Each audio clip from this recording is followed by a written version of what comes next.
Wis apa sih? Iya, aku sih ya.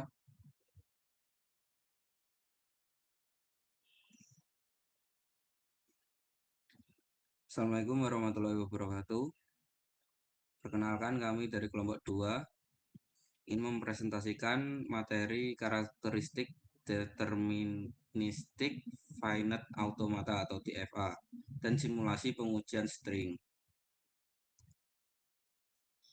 Baik, di sini kelompok kami yang pertama ada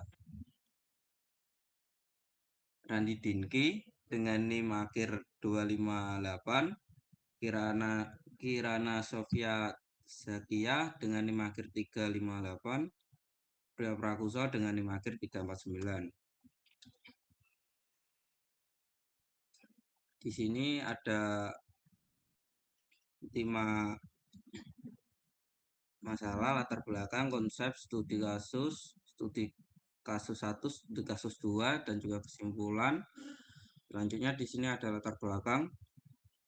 Di latar belakang sendiri ada akar sejarah berasal dari kajian interdisipliner di tahun 1940-an hingga 1950-an mengenai jaringan saraf tiruan atau Warren McCulloch dan Walter Pitts dan mesin komputasi awal.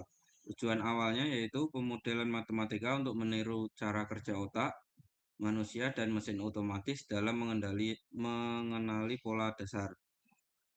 Selanjutnya ada lahirnya DEVA, dikembangkan sebagai bentuk paling sederhana dari state mesin atau mesin keadaan untuk membaca untayan karakter atau string dan menentukan apakah string tersebut diterima atau ditolak oleh suatu bahasa formal.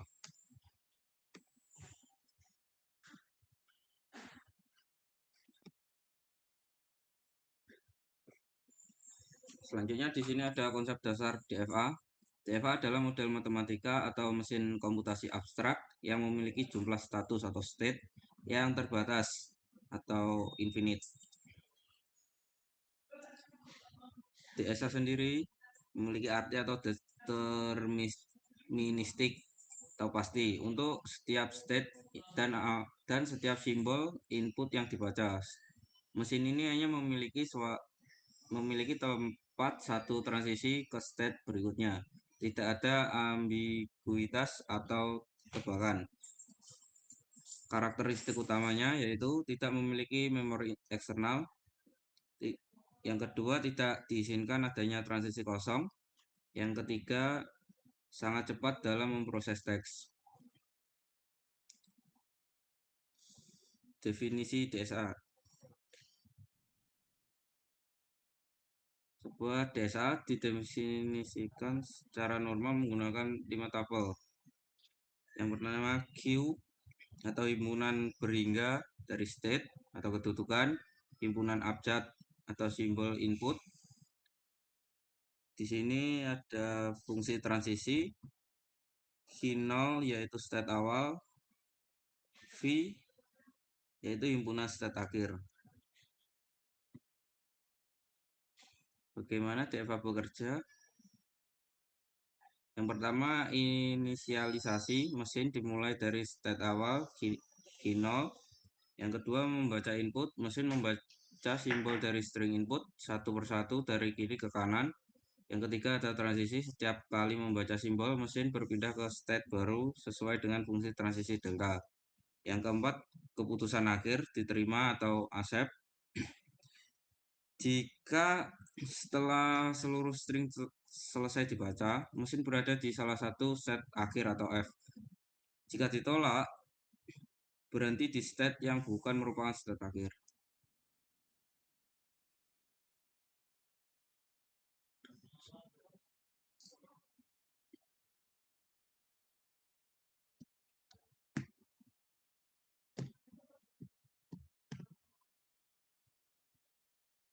Contoh penerapan DSA. Meskipun konseptual DFA sangat banyak diaplikasikan dalam rekayasa perangkat lunak dan komputasi sehari-hari. Yang pertama, Sintaksial analisis. Bagaimana pertama dari proses kompilator atau compiler bahasa pemrograman untuk memecah kode menjadi token. Yang kedua, pencarian teks. Mesin di balik fitur pencarian regular expression atau regx untuk mencocokkan pola string. Yang ketiga yaitu sistem kontrol sederhana, pemodelan lampu lalu lintas, mesin penjual otomatis atau live. Baik, selanjutnya akan dilanjutkan teman saya. Nah, sekarang ada studi kasus 1. Di sini studi kasusnya ada, kita bakal nyari pola string dengan pelakhiran AA. Kita bakal merancang DFA dengan A-nya itu AB yang menerima string jika diakhiri AA. Slide selanjutnya.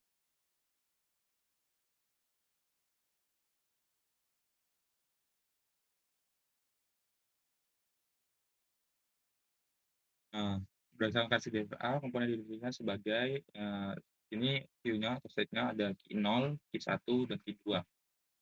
Key 0 atau start-nya kondisi awal atau kondisi di mana input terakhir adalah input B atau belum ada input. Key 1, kondisi di mana input terakhir yang masuk adalah key 2 atau final, kondisi di mana dua input terakhir yang masuk adalah ini bakal ini tuh bakal ada A dan B, terus state-nya itu ada key 0 dan final state-nya itu ada key 2. Untuk lebih jelasnya bisa slide selanjutnya. Nah, ini adalah tabel transisi DFA. Deltanya di sini. Jadi, key 0 di sini, kalau inputnya A, dia bisa ke key 1. Kalau inputnya B, dia kembali ke key 0. Jadi, dia ngeloop kalau inputnya B. Kemudian key 1, kalau inputnya A, dia bakal lanjut ke key 2. Kemudian, kalau misalnya key 0, maksudnya inputnya B, maka dia kembali ke key 0. Key 2, input jika diberi A, dia bakal ke key 2, terus ngeloop ke key 2 tetap. Dan jika diberi input B, dia bakal kembali ke key 0.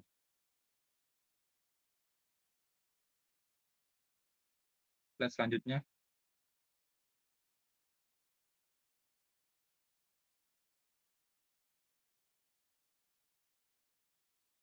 Slide selanjutnya, Mas.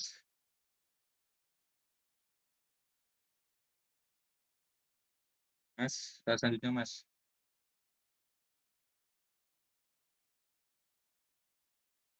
Nah, di sini kita bisa lihat ya.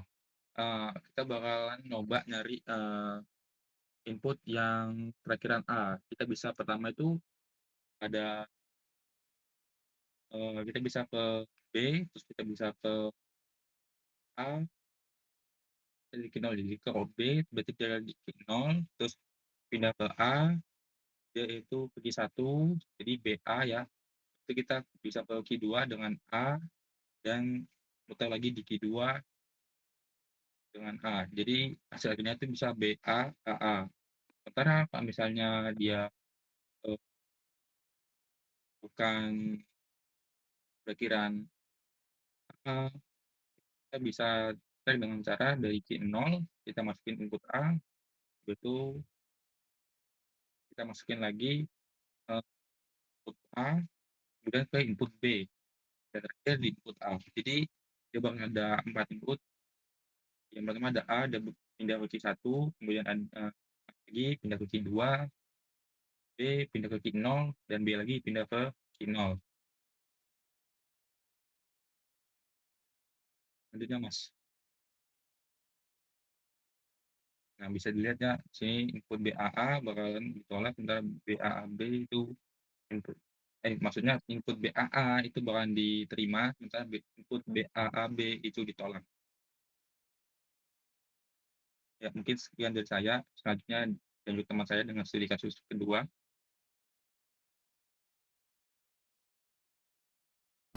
Selanjutnya, Mas. Selanjutnya ada studi kasus 2 yaitu dengan judul DFA untuk mendeteksi substring 1011 pada string binary. Ini jauh menantang karena melibatkan backstring kembali ke state sebelumnya jika pola terputus. Nah, konsep substring ini unik karena sekali pada pola 1011 ini ditemukan dalam deretan input, maka mesin akan langsung menerima string tersebut tidak peduli apapun input yang datang setelahnya. Nah, selanjutnya ada berdasarkan digital kita, DFA ini didefinisikan sebagai M, Q, delta, QR, dan F. Nah, Q-state ini ada 5, yaitu Q0, Q1, Q2, Q3, Q4. Alfabetnya itu ada 0 dan 1. Hanya menerima input biner. Selanjutnya ada S, startnya yaitu Q0, state awal pengujian string dimulai, ada final state Q4 ditandai dengan lingkaran ganda. Selanjutnya ada delta, yaitu fungsi yang menandakan perpindahan state. Ada transisi DSA, yaitu state Q0, input 0, Q0 dengan input 1, Q1, Q1 input 0, Q2, Q1 input 1, Q1, Q2 dengan input 0, Q0, Q2 dengan input 1, Q3. Nah, Q3 input 0, Q2, Q3 input 1, Q4, Q4 dengan finalnya yaitu input 0 ke Q4 lagi, Q4 input 1 ke Q4 lagi. Nah, di sini semuanya nanti akan dijadikan diagram DFA. Nah, lanjutnya ini diagram DFA-nya yaitu 1 subtisu 1011 yaitu Q0 ke Q1, Q2 ke Q3, Q3 ke Q4. Nah, ini menghasilkan 1011. Nah, bisa juga sebaliknya.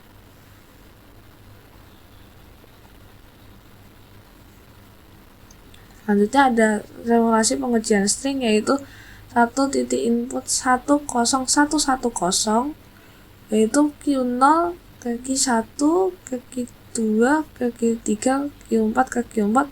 Nah, hasilnya menjadi 10110. Nah, yang itu ya statusnya itu expected. Nah, inputnya nomor 2 yaitu inputnya 1010 dengan Q0, Q1, Q2, Q3, Q2, Q3 dengan 101011 statusnya rejected. Nah, selanjutnya ada kesimpulan, yaitu sebagai kesimpulan DFA merupakan model matematika atau mesin komputasi abstrak dengan jumlah state terbatas yang berfungsi mengenali pola dalam bahasa formal. Karakteristik utamanya bersifat pasti deterministik, di mana setiap simbol input hanya memiliki tempat satu transisi tanpa ambiguitas, tidak memiliki memori eksternal, dan tidak mengizinkan transaksi kosong iteration sehingga sangat cepat dalam memproses teks. Secara formal, DFA definisinya melalui 5 tupel yang terdiri dari himpunan state Q, objek input yaitu sigma, fungsi transisi delta, state awal Q0, himpunan state akhir F, dan penerapannya DFA sangat krusial untuk analisis Excel pada komputer salinan teks berbasis regular expression hingga sistem kontrol praktis seperti vending machine yang memvalidasi saldo input koin atau menentukan apakah string diterima atau ditolak. Selanjutnya, sekian dari kelompok kami. Mohon maaf ada kesalahan kata. Mohon maafkan. Wassalamualaikum warahmatullahi wabarakatuh.